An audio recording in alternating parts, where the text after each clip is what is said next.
Dapat bang pinapakain ang mga shooters sa events? Pero para kasing automatic na yun, di ba, na dapat magpakain ka? Parang how cruel are you kung yung taong pinapatrabaho mo for full day ay ayaw mong pakainin sa usapang events. Kasi merong balita sa Pilipinas, nag-viral nun, na merong mga shooters na actually, uso to na hindi pinapakain yung mga shooters sa events or weddings, you know? So, sa'yo as a studio owner, anong opinion mo? Dapat bang pinapakain ang mga shooters sa events?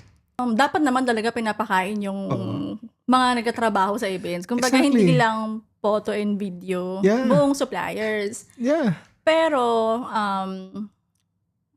para kasing automatic na yun, di ba, na dapat magpakain ka? Oo, kasi yun yung one of the advantages ng dito sa Dubai. Dito sa Dubai, dito yung may shooters or lahat ng suppliers kasama sa headcount. Kung ano kinakain ng guest, Yun ang yun ang kakainin. kakainin ng supplier. Pero sa wedding, kadalasan, hindi nakasama sa catering. Kadalasan talaga, kasi mas mahal syempre yung head per head ng wedding, di ba? Gets naman. Kaya ginagawa ng mga coordinator, merong budget for suppliers. Okay. Kasi minsan yung pagkain, minsan tipid din eh. Tama? Yung iba, Oo. yung iba.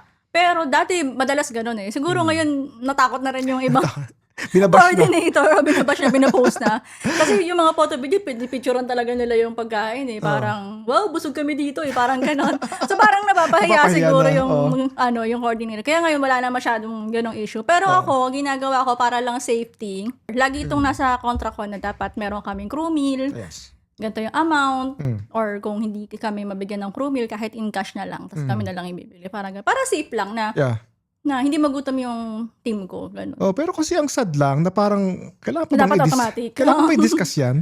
Teka lang, kasi for me, parang ano yan eh, parang how cruel are you kung yung taong pinapatrabaho mo for full day ay ayaw mong pakainin. Siguro hindi rin masyadong naiisip nung ibang iba na, syempre, lalo pag photo video, halos walang break yun. Kaya nga marami kaming, ako may guard ako.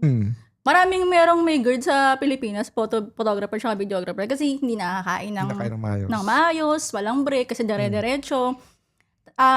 May mga venue na hindi ka naman makakabili ng, wala namang sari-sari store, walang karinderya doon, di ba? So, dapat talaga, may naka-reading crew meal para sa supplier. Kaya, kung gusto mo magandang result din, itrato mo na maayos yung busog. As a owner, as a studio owner, magandang practice yan na magdala ka na rin. No, yung Kahit pa. paano, magdala ka ng snacks, light snacks. Dati magpaka nagdadala ng rin ako pagkain. ng mga siplak.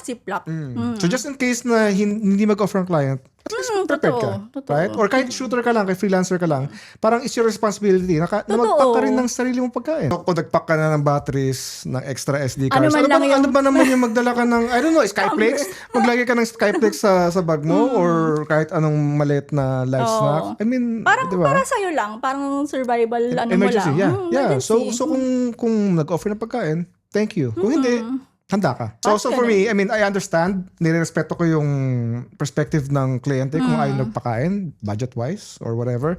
Pero pag nag-ask yung crew, let's say, gutom na kami, kailangan ko na magkain, like, you cannot say no. Like, parang, how cruel are you para mag-say no, diba? So, ano ba naman yung magbigay ka ng kahit konti pagkain? So yeah. So, ang gandang topic nun. Alam mo yun?